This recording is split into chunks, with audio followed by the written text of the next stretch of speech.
నమస్తే, welcome to Aadya TV. So ఈరోజు Eagle cinema release అయింది. సో ప్రస్తుతం సినిమా రివ్యూ ఇవ్వడానికైతే సీనియర్ జర్నలిస్ట్ శ్రవణ్ కుమార్ వీర్లపాటి గారు ఉన్నారు. ఆయన్ని అడిగి అసలు సినిమా ఎలా ఉందో, సినిమాలో ప్లస్లు ఏంటి మైనస్లు ఏంటో తెలుసుకునే ప్రయత్నం చేద్దాం. నమస్తే అండి. నమస్తే అండి. బాగున్నారా? బాగున్నానండి. చాలా రోజుల తర్వాత. అవునండి, మీరు ఎలా ఉన్నారు? ఏదో మీ దయాల బ్రతుకుతున్నారు. అందరూ మన గురువులు కళామ తల్లి రైట్. సినిమా చూసి వచ్చినట్టున్నారు. సినిమా చూసాను. ఎలా ఉంది? ఎలా ఉంది అంటే మామూలుగా లేదు, సూపర్ డూపర్గా ఉంది. మాస్ హీరో మాస్ చిత్రం ఎలా ఉండాలి అంటే అంతకు మించి ఎక్స్ట్రాగా ఉంది. అంటే మాస్ మహారాజా రవితేజ అందరికి తెలిసిన విషయం. ఆ మాస్ ఎలిమెంట్స్కు మనం కొన్ని ఊహించుకుంటాం సినిమాకు. అంతకు అది 100 డోస్ డబుల్ ఉంటే ఎట్లా ఉంటుంది, ఆ రేంజ్లో ప్రతి సన్నివేశంలో రవితేజ ఎమోషన్స్, మాస్ ఫైటింగు, ఆ సినిమా మొత్తం కూడా అన్ని సీన్స్ కూడా సస్పెన్స్. ఆ నెక్స్ట్ సీన్ ఏమవుతుంది, ఆ నెక్స్ట్ సీన్ ఏమవుతుంది, ఇట్లా మనం అనుకుంటున్న ఊహకు దగ్గరికి వెళ్తాం. ఇలా ఉంటుందో, అయితే కథ ఇక్కడి నుంచి వెళ్తుందో అనుకునే లోపు ఇంకో అంశం ముందుకు వస్తుంది. ఇదంతా కూడా అనుపమ పరమేశ్వర్ ఔత్సాహిక ఇన్వెస్టిగేషన్ జర్నలిస్టులు. ఆమె ఈ కథ ఏంటో తెలుసుకోవాలని ఆమె ఇన్వెస్టిగేషన్ తోటి సినిమా అంతా కూడా రన్ అవుతుంటుంది. ఆ రవితేజ క్యారెక్టర్ని అసలు తెలుసుకోవడానికి బయలుదేరినటువంటి ఆయన ఎవరు అని ఒక్కొక్కరినొకరు కలుస్తూ ఉంటుంది. ఎంతమంది కలిసినా ప్రతి ఒక్కరూ అతని గురించి చెప్పడానికి ఒక సస్పెన్స్ సాఫ్ట్వేర్లో వేవ్ అవుతుంది. ప్రతిదీ కూడా అంటే మనకు సహజంగా ఒక సినిమాలో ఎన్ని హీరో ఇంట్రడక్షన్ ఉంటాయండి మామూలుగా? మహా అయితే 1, 2, 3. ఆ ఎమోషన్ క్యాచ్ చేయడం ఒకటి ఇంట్రడక్షన్ అంటే ఒకటే ఉంటుంది. ఆ ఎమోషన్ క్యారీ అంటే మళ్ళీ ఒక్కసారి ఏదో ఒకవేళ ఇంకొక క్యారెక్టర్ పెడితే, లేకపోతే ఇంటర్వెల్ ముందు కానివ్వండి, లేకపోతే సీక్వెన్స్ ఏదైనా ఉంటే రెండోది చూపిస్తా ఉంటారు, హైప్ క్రియేషన్ చేస్తారు. ఈ సినిమాలో మొదటి సీన్ నుంచి చివరి వరకు అదే హైపు, అదే hero introduction scene, first scene ఎట్లా ఎమోషన్ క్యారీ చేస్తారో, ఎట్లా సస్పెన్స్ క్యారీ చేస్తారో, హీరోని ఎలివేషన్ చేయడానికి ఎంత డైలాగ్ కానీ యాక్షన్ సీక్వెన్స్కి ఎలా ఉంటుందో. ఈ సినిమాలో ఉదాహరణ ఒక 60 సీన్లు ఉంటే 55, 56 సీన్లు అలాగే ఉంటాయి. ఫస్ట్ ఒక యాదృచ్ఛికంగా పరమేశ్వరి గారు, అనుపమ పరమేశ్వరి గారికి వెళ్ళడం, కాటన్ బ్రాండెడ్ నాకు నచ్చుతుంది. కానీ ఇంత బ్రాండెడ్ క్రియేట్ చేసినటువంటి వ్యక్తి ఒక సంవత్సర కాలం నుంచి కనిపించట్లేకపోయాడని ఒక ఆసక్తికరమైన విషయం చెవులో పడుతుంది. ఇది ఇంట్రెస్టింగ్ అవుతుంది. ఇంత కాటన్లో ఇంత బాగున్నటువంటి ఈ బ్రాండ్ క్రియేటర్ని ఎందుకు అదృశ్యమైపోయాడు ఏంటి అనేది ఒక ఆర్టికల్ రాస్తుంది ఒక జర్నలిస్ట్ కాబట్టి. అది అంత ప్రయారిటీ లేదనిపించి అక్కడ ఉన్నటువంటి సబ్ ఎడిటర్స్ సంథింగ్ ఏదో ఓ మూల కార్నర్ రాస్తారు. ఆ మూల కార్నర్లో చిన్న ఆర్టికల్ పడుతుంది. బట్ ఇండియన్ మన హైయెస్ట్ ఇన్వెస్టిగేషన్ అయినటువంటి సిబిఐ లాంటి సంస్థ, సిబిఐ అసలు పబ్లిష్ కాకనే ఆటోమేటిక్గా ఎందుకు పబ్లిష్ చేసి ఆ పబ్లికేషన్ ఆపేయడం. ఒక చిన్న ఆర్టికల్కు ఒక వ్యక్తి అదృశ్యం అవడానికి ఇంత పెద్ద వ్యవస్థలు కదులుతున్నాయి ఏంది అని ఒక ఇంకా ఇంట్రెస్ట్ పెరుగుతుంది. అది తెలుసుకోవాలని క్రమంలో ఒక్కొక్కరిని కలుస్తూ ఉంటుంది. ఎంతమందిని కలిస్తే సుమారు ఒక 5-6 క్యాండిడేట్స్ కలుస్తుంది. వెళ్ళిన ప్రతిక్షాలు అంటే ఫస్ట్ ఆఫ్ ఆల్ ఆమె వెళ్ళి ఫస్ట్ అనేది డైలాగ్ కట్టు, ఆమె ఎవరినైతే కలుస్తానికి వెళ్తుందో ఒక పోలీసు ఇన్స్పెక్టర్ని కలుస్తానికి వెళ్తుంది. అక్కడ కూడా అతడించేటువంటి ఇంట్రడక్షన్ల సీన్ లాంటిది. ఆ తర్వాత ఆ గ్రామానికి తలకోన అనేటువంటి ఒక మదనపల్లి దగ్గర ఉన్నటువంటి ఆ కోనసీమలో ఆ గుట్ట మీద ఉన్నటువంటి ఆ గ్రామము అక్కడ ఒక పత్తి కంపెనీ ఉంటుంది. ఆ కంపెనీ కంపౌండ్ అంతా కూడా సహదేవ్ అని రవితేజ క్యారెక్టర్ లీడ్ చేస్తుంటుంది. అయితే ఆ సహదేవ్ ఉన్న పొలంగా మాయమైపోయాడు అనేది కథాంశం. అయితే ఇన్వెస్టిగేషన్ అక్కడికి వెళ్తుంది అనుపమ పరమేశ్వరి. అక్కడికి వెళ్ళిన చూస్తే మొత్తం కాలిపోయి బూడిదయ్యి యాషే ఉంటుంది. ఇక్కడ ఇంట్రెస్ట్ పెరుగుతుంది. అసలు ఏమైంది, అంత కాలిపోయింది, ఏం జరిగింది అని ఆమె అడగడానికి వెళ్తున్నది. ఆ ఊరి ప్రెసిడెంట్ దగ్గరికి వెళ్ళినా కూడా అక్కడ శ్రీనివాసరెడ్డి ఆయన పిఏ ఉంటాడు, అతను అప్రోచ్ అవుతుంది. అతడు కూడా చెప్పే విధానంలో కూడా హైప్ క్రియేట్ చేస్తాడు. అమ్మో అది అడిగారా, ఆయన అడిగారా, ఆ రోజు ఏం జరిగింది, మార్గశిర మాసంలో ఆ రాత్రి ఏం జరిగింది, అమ్మో అది మాత్రం గుర్తు చేయొద్దంటే హైప్ క్రియేట్ చేస్తాడు. అది చెప్పడానికి కూడా భయపడుతుంటారు, అది తలుచుకోవడానికి భయం వణుకుతున్నట్టు ఉంటుంది. అంటే ఆ సన్నివేశంలో ఆ డైలాగులు కానీ ఆ ఎమోషన్ క్యారీ చేసే విధానం అంతా చూస్తే ప్రతి క్యారెక్టర్ కూడా రవితేజ క్యారెక్టర్ ఎలివేషన్ చేసుకుంటూ వెళ్తూనే ఉంటుంది. ఆద్యాంత మొదటి సీన్ నుంచి చివరి వరకు మొత్తం కూడా ఆ హీరోయిజాన్ని, మాస్ ఇజాన్ని ఎలివేట్ చేయడానికి ప్రయత్నం జరుగుతుంది. సినిమాలో డైలాగులు బాగున్నాయి, సీక్వెన్స్ ఆర్డర్ బాగుంది, కథ స్క్రీన్ ప్లే అల్లుకున్న విధానం కూడా ఖచ్చితంగా రవితేజ టైటిల్ని బాగా డైజెస్ట్ చేసుకునేటట్టుగానే సినిమా మాస్. రవితేజ అంటే ఒక మాస్ సినిమా, మాస్ని ఎట్లా అలరిస్తుంది, మాస్ అంటే ఏంటి? టైటిల్కి లోపల కథకి అసలు సంబంధం ఏంటి? ఈగల్ అంటే మనకేంటి అంటే ఒక బాగా దాడి చేసేటువంటి ఒక తీవ్రమైనటువంటి బలం ఉన్నటువంటి బడిగా చూస్తాం. దాన్ని ఎదుర్కోవడం అనేది చిన్న చిన్న పక్షులు కానీ ఎవరికి కాదు. దాని దివ్య దృష్టి వేరే ఉంటుంది, దాన్ని వేటాడే క్రమం వేరే ఉంటుంది. అది కన్నేసిందంటే నిదానంగా ఎక్కడో 1000 కిలోమీటర్ల పైనుండి కూడా అది కింద నుంచి చూడగలుగుతుంది. చూసి దాన్ని ఎట్లా టార్గెట్ చేసేట క్యాచ్ చేస్తుందో చూసేటప్పుడు ఎత్తుకెళ్తుంది కింద ఉన్నటువంటి జంతు కలయబరమో ఏదైనా సరే. అట్లా వేటాడే దానిలో ద్రవ్య దృష్టి ఉన్నప్పుడు ఈగల్ అంటారు. ఇక్కడ కూడా ఆ పట్టుదల అవంతా కూడా ఈగల్, ఇతనికి ఒక నిక్ నేమ్ ఈగల్ అని. ఆ ఈగల్ అంటే ఒక మాఫియాలో ఇతనికి ఒక పేరు. ఇతనంటే ఇక్కడ కిరాయి తీసుకొని పని చేసేటువంటి ఒక గ్యాంగ్స్టర్గా ఉంటాడు అసలు యాక్చువల్గా క్యారెక్టర్. అక్కడ అతని పేరు ఈగల్. రవితేజ దానికిను ఇక్కడ లోకల్లో తలకోనలో ఉన్నటువంటి పత్తి రైతుకు, పత్తికి బ్రాండ్కి ఇమేజ్ ఇవ్వడానికి కారణం ఏంటి? అసలు ఎక్కడో యూరోప్ దేశాల్లో మాఫియా కిరాయి వర్క్ చేసినటువంటి హీరో ఈ తలకోన అడవులకు వచ్చేసి ఇక్కడ ఆ గ్రామంలో ఆ పత్తి రైతుగా పత్తి వ్యాపారాన్ని పెట్టడానికి కానీ పత్తికి అంత కృషి చేయడానికి కారణం ఏంటి? దీనికి ఏం సంబంధం? దీన్ని హీరో ఎలా జయించాడనేది తెర మీద చూడవచ్చు మనం. అయితే దీన్ని ఎట్లా కథ బాగా మొదటి నుంచి ఎండింగ్ వరకు ఎలా లీడ్ చేస్తుంటే ఎక్కడ చూసినా కూడా మనం ఇంట్రొడక్షన్కి వెళ్తున్నప్పుడు గ్రామానికి వస్తూ ఒక గ్రామం మునసబుకును ఇతనికి రాజకీయంగా కక్షలు ఉండి ఏదో జరిగి ఉండవచ్చు అని గెట్ చేసేటప్పుడు ఇంకో సీక్వెన్స్ వస్తుంది. ఇంకో సీక్వెన్స్ అంటే మన ఇంటర్నేషనల్ మాఫియా వచ్చేస్తుంది. ఆ తలకోనల వీళ్ళు పెట్టిన ఫ్యాక్టరీలో బాక్సైడ్ గనులు ఉన్నాయని దానికోసం వస్తాడు. ఎట్లాగా ఆ ఫ్యాక్టరీని ఖాళీ చేయమని లోకల్ ఉన్న మున్సబ్ గారితో మన అజయ్ ఘోష్ తోటి డీల్ కుదిరించుకుంటాడు. అదే సీక్వెన్స్ కూడా ఫైటింగ్ సీక్వెన్స్. ఆ ఎపిసోడ్ కూడా ఆద్యంతం ఒక సినిమా క్లైమాక్స్ ఫైటింగ్ ఎలా ఉంటుందో మొదటి సీన్ నుంచి అట్లాగే ఉంటుంది. ప్రతి సినిమా ఇంట్రడక్షన్ ఎలా ఉంటుందో ఫైనల్ క్లైమాక్స్ అట్లా రెండు మిక్స్ చేసి ప్రతి సీన్ అట్నే ఉంది, ప్రతి సీక్వెన్స్ అలాగే చేస్తారు. అంటే బాక్సైడ్ గురించి అదేదో యుద్ధం జరిగింది అనుకుంటా, కానీ ఈ బాక్సైడ్ గురించి జరగదు. అది కేవలం బాక్సైడ్ గురించి కాదు, లోకల్ రాజకీయాలు అనేటువంటి మునసబు రాజకీయం కాదు. మరి ఇక్కడ ఉన్నట్టు రాజకీయం ఏంటంటే కేవలం ఈ ప్రపంచంలో ఉన్న 800 కోట్ల జనాభాకు మించినటువంటి గన్నులు ఉన్నాయి. అంటే తుపాకీ కల్చర్, ఆయుధం కల్చర్ ఉంది. దానివల్ల తన కుటుంబం నష్టపోతాడు, వ్యక్తిగత కుటుంబం నష్టపోతాడు. ఇట్లాంటి ఆయుధాలని లేకుండా చేయాలనే కథాంశంతో ఇతడు ఆయుధాలు ఎక్కడెక్కడ ఉంటాయి అన్నీ కలెక్ట్ చేస్తుంటాడు. దీని నేపథ్యంతో ఇక్కడ కూడా మళ్ళీ ఒక 3 డైమెన్షన్లో ఒకవైపు నక్సలైట్లు అన్నల గన్నులు కూడా ఇతనే సేకరిస్తాడు. వాళ్ళకి చేరకుంటే లాక్కొస్తుంటాడు. మాఫియా అంటే అండర్ వరల్డ్ అని వాళ్ళ గన్స్ వీళ్ళ దగ్గరికి వస్తుంటాయి. టెర్రరిస్టుల గన్నులు వీళ్ళ దగ్గరికి వస్తుంటాయి. అంటే ఇటువైపు 3 వైపుల నుంచి ఈయన మీద దాడి జరుగుతుంటుంది. ఇటువైపు బాక్సైడ్ గన్నులది, ఒకవైపు లోకల్ మున్సబ్ గారి చిల్లర అంటే మా లోకల్ రాజకీయాలు. ఎందుకంటే ఇక్కడ తలకోన క్యాంపస్లో ఉన్నటువంటి 300 కార్మికుల ఓట్లు ఈయనకు కావాలి. దానికోసం ఈయన ప్రయత్నం. అంటే ఇక్కడి నుంచి కథ పోతుందో అనుకుంటుంటాం, కానీ అక్కడ పోదు ఆ సినిమాలో.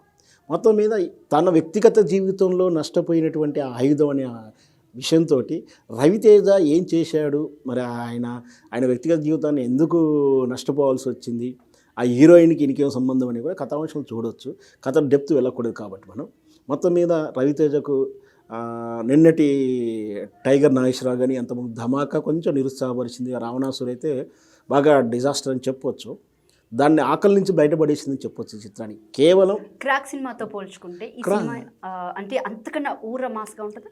మామూలు మాస్కి ఇదంటే సింపుల్గా చెప్పాలంటే రవితేజ యాక్షన్ కానీ రవితేజ హంగిల్. క్రాక్ సినిమా వచ్చేసి లెట్ మీ కంప్లీట్ అని అదే క్రాక్ సినిమాకి చెప్పాలన్నా రవితేజ యాక్షన్ కానీ సినిమా మొత్తం సింపుల్గా చెప్పాలంటే భయానక బీభత్స యుద్ధ విధ్వంసంలా ఉంటుంది. ఆ డైలాగ్ కూడా అలాగే ఉంటాయి. ప్రతిదీ కూడా తీవ్రంగా క్లైమాక్స్, చివరి క్లైమాక్స్ ఎంత బీభత్సంగా ఉంటుందో సినిమా మొత్తం కూడా అలాగే ఉంటుంది. ప్రతి ఇంట్రడక్షన్ సీన్ ఎలా ఉంటుందో అలా ఉంటుంది. క్రాకు మొత్తం ఒక వేవ్లో నడుస్తుంటుంది. దానికి మించిన డబుల్ త్రిబుల్ యాక్షన్ ఇది. ఇదే కనుక అంటే మనం ఒక వేరే రవితేజను తక్కువ చేయడం కాదు, ఇదే ఒక అమితాబ్ బచ్చన్ లేదా మన చిరంజీవి గారికి బట్టి ఇంకో రేంజ్లో కూడా ఉంటుంది. అది అంతటి వాళ్ళకి రాని అవకాశం నెవర్ బిఫోర్ నెవర్ ఆఫ్టర్ అన్నట్టు రవితేజకు మంచి యాక్షన్ థ్రిల్లర్ చిత్రంగా చెప్పవచ్చు. ఈ సినిమాకి సంబంధించి ఏమైనా మైనస్ పాయింట్స్ ఉన్నాయా? ఈ సినిమాకి సంబంధించిన మైనస్ పాయింట్ ఏంటంటే మనం రెగ్యులర్గా చూసేటువంటి సినిమా ఫార్ములా కాకుండా ఉండటం. అంటే ఒక అక్క, ఓ చెల్లి, ఈ సెంటిమెంటు, ఈ కామెడీ ట్రాక్, 2 వ్యాంప్ పాటలు ఇట్లాంటివి ఏమి ఉండవు. ఆ సినిమా అంతా కూడా ఆ ఇన్వెస్టిగేషన్లో ఆ సహదేవ్ క్యారెక్టరు ఆ రోజు ఆ మార్గశిర రాత్రి రోజు ఏం జరిగింది, అంత పెద్ద ఫ్యాక్టరీ, 300 మంది కార్మికులు, దేశవ్యాప్తంగా రవితేజ కలెక్ట్ చేసిన వెపన్స్ ఎట్లా బూడిదయ్యింది, ఆ కారణం ఏంటి, దీంట్లో ఈ క్యారెక్టర్లో దీంట్లో విలన్ ఎవరు అనేది సస్పెన్స్. అంటే ఈయనను చంపడానికి కారణం ఏంది, చచ్చిపోయాడా బతికున్నాడా, అది యాక్చువల్గా ఎట్లా చనిపోయాడు, వాస్తవానికి సినిమాలో చనిపోయాడా చచ్చిపోలేదా, రవితేజ బతికే ఉన్నాడు అనేది సస్పెన్స్. అది తెర మీద మాత్రం చూడాల్సి ఉంటుంది. మొత్తం మీద ఆ సినిమా చూస్తున్నప్పుడు అటెన్షన్గా సినిమా చూడాలి. మొత్తం ఫైటింగ్ సీన్ కూడా చాలా జాగ్రత్తగా, ఒక్కొక్క డైలాగ్ కూడా చాలా బ్రహ్మాండంగా రాశారు మన మణిబాబు గారు. ఎంత వాల్యుబుల్ అంటే ఒక్కొక్క డైలాగ్ వింటుంటే హీరో ఇమేజ్ని ఎలివేట్ చేయడంతో పాటు ఒక మీనింగ్ఫుల్ ఒక డైలాగ్ ఉంది, బాగా నచ్చింది నాకు. భగవద్గీత చదవడం అంటే భాష వస్తే సరిపోదు, భావం కూడా తెలవాలి. ఇట్లాంటి డైలాగులు మనం చెప్పడం కూడా, ఆ రోజు రాత్రి ఏం జరిగింది అనకుండా మార్గశిర రాత్రి అనగానే అది ఏదో మనకు ఒక లాక్ చేసి పడుతుంది, మనం అక్కడికి లాక్ అయిపోతాం, అసలు ఏదో జరిగింది.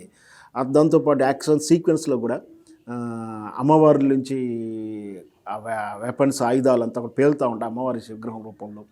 అక్కడ ఫైటింగ్ వచ్చినప్పుడు ఆ గన్స్ అన్నీ కూడా రవితేజ చుట్టూ చేరడం, ఒక దేవతగా ఎట్లా ఆయుధాలుగా ఉంటాయి అట్లా వేరుపడడం. మనకు అతని కంపౌండ్ అంతా కూడా గేట్ వాల్స్ ఉంటాయి. జనరల్గా ఏంటంటే ఐరన్ గ్రిల్స్ ఉంటాయి కదా, అప్పటిదాకా ఐరన్ గ్రిల్ అనుకున్నాం. తీరా ఫైటింగ్ సీక్వెన్స్, యాక్షన్ సీక్వెన్స్ రాగానే ఒక్కొక్క రిమోట్ కంట్రోల్ ఓపెన్ అయ్యి ప్రతి ఐరన్ రాడ్ అసలు ఐరన్ రాడ్ కాదు, అది గన్గా చూపిస్తుంటాడు. అంటే అట్లా ఫైనల్ క్లైమాక్స్ ఎట్లుండాలో మధ్య ఇంటర్వెల్ని చూపిస్తుంటాడు. యాక్షన్ సీక్వెన్స్ పూర్తిగా ఎంత ఎక్స్ట్రీమ్ లెవెల్కి వెళ్ళాలో అంత ఎక్స్ట్రీమ్ లెవెల్కి వెళ్ళింది ఇది. మ్యూజిక్కి సంబంధించి సినిమాలో ఎలా ఉంది? మ్యూజిక్ దేవచంద్ గారిది చాలా బ్రహ్మాండంగా ఉంది.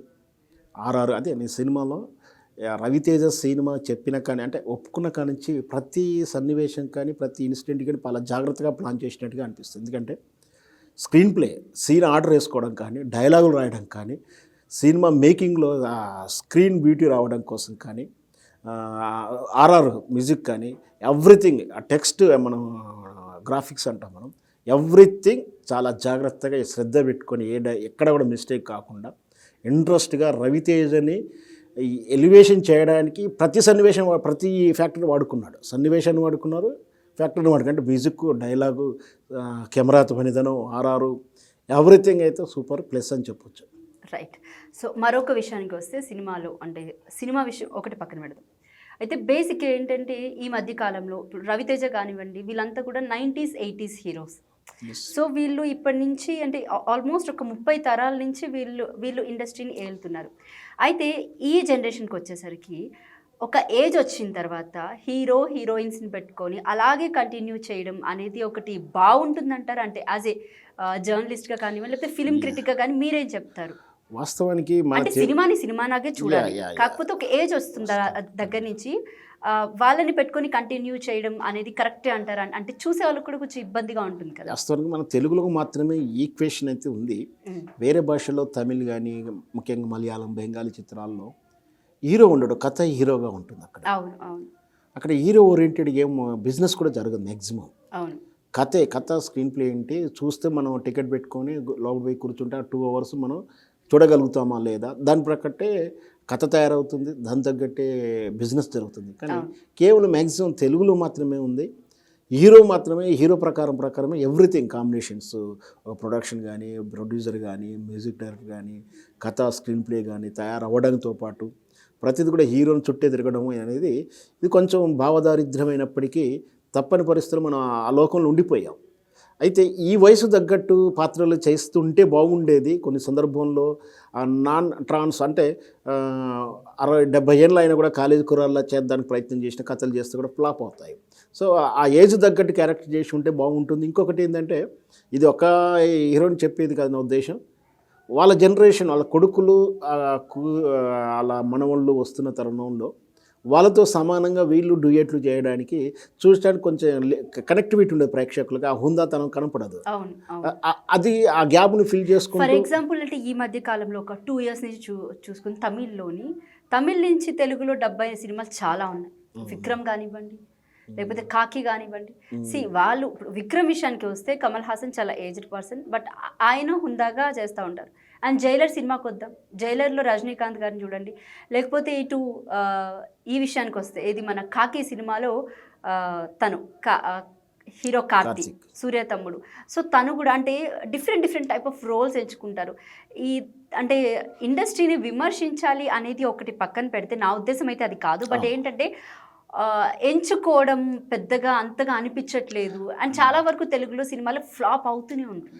యాక్చువల్గా దీనికి చెప్పాలంటే 2 విభిన్న కోణాల నుంచి చూడడం జరుగుతుంది. వాస్తవం ఏంటంటే దీనికి ఒక ఉదాహరణ చెప్పొచ్చు. కోడి ముందా గుడ్డు ముందా అంటే ఏది మొదలు చెప్పలేనట్టుగా మీరు ఆ తరహా చిత్రాలు తీస్తే ఆదరిస్తలేరని వీళ్ళు అంటారు, ప్రొడక్షన్ కంపెనీస్ ఆర్ హీరోస్. మేము ఒక పద్ధతిగా సినిమా తీస్తే పెద్ద హీరో అంటే ఉదాహరణకు మనకు చిరంజీవి గారు ఆరాధన సినిమా తీసుకున్నా, స్వయం కృషి ఇలాంటి సినిమాలు తీసుకున్నా, ఇంక ఇతర ప్రయోగాత్మక చిత్రాలు తీసుకున్నప్పుడు కూడా నిరాశపరిచినటువంటి విషయం అందరికీ. సినిమా వాల్యూ ఆ సినిమాలో ఉండే డెప్త్ ఉంది అంటారు, అంటూనే కమర్షియల్ వాల్యూలు కాదు, కమర్షియల్ హిట్ కాదు అని అంటుంటారు. అంటే ఒక మంచి తరహా కథానుకూలంగా వెళ్దామంటే మీరు ఆదరిస్తలేరు, మీరు ఆదరించే తరహా పోతున్నాము ఇలా విమర్శిస్తున్నారు అంటారు. ఇక్కడ ఎవరిని నిందించాల్సిన అవసరం లేదు. మా స్వభావం అలా ఉంది, మార్కెట్ తీరు అలా ఉంది. అయినా కూడా మంచి చిత్రాలను మన తెలుగు ప్రేక్షకులకు ఆరాధిస్తూనే ఉన్నారు, ఆదరిస్తూనే ఉన్నారు.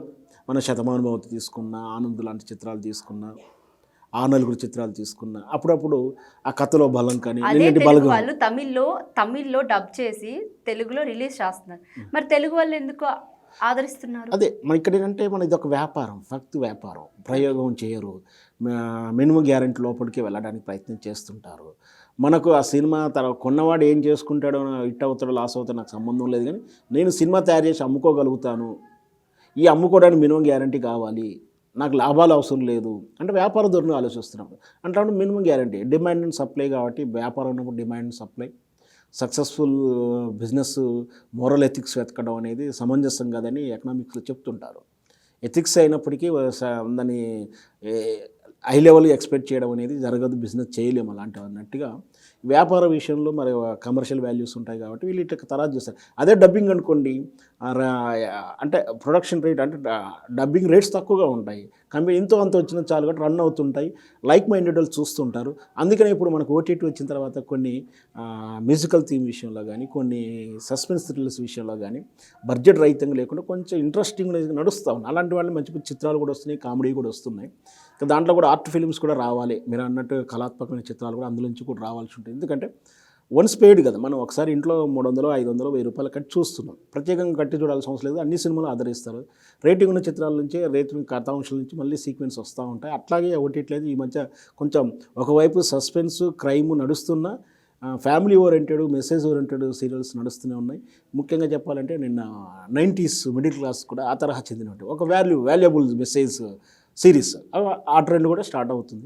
ఎటొచ్చి సినిమాకి వెళ్ళి సినిమా చూడాలి అంటే 1000 రూపాయలు 2000 ఖర్చు ఎఫెక్ట్ అవుతుంది. కాబట్టి తక్కువ మంది వస్తున్నటువంటి ఈ రోజుల్లో సినిమా ఆర్ట్ ఫిల్మ్ తీసి ఇంకా ఇబ్బంది పడదలుచుకోక ఇట్లాంటి కమర్షియల్ వైపు చూపిస్తున్నారు. ఇంకా ఆ ట్రెండ్ కూడా వస్తే ఇంకా బాగుంటుంది. Right sir, thank you sir, thank you so much మీ విలువైన సమయాన్ని మాకు కేటాయించినందుకు. అండ్ అలాగే ఈగల్ సినిమా చూసి వచ్చి మా ఆద్య టీవీ ప్రేక్షకులకి రివ్యూ చెప్పినందుకు థ్యాంక్ యూ.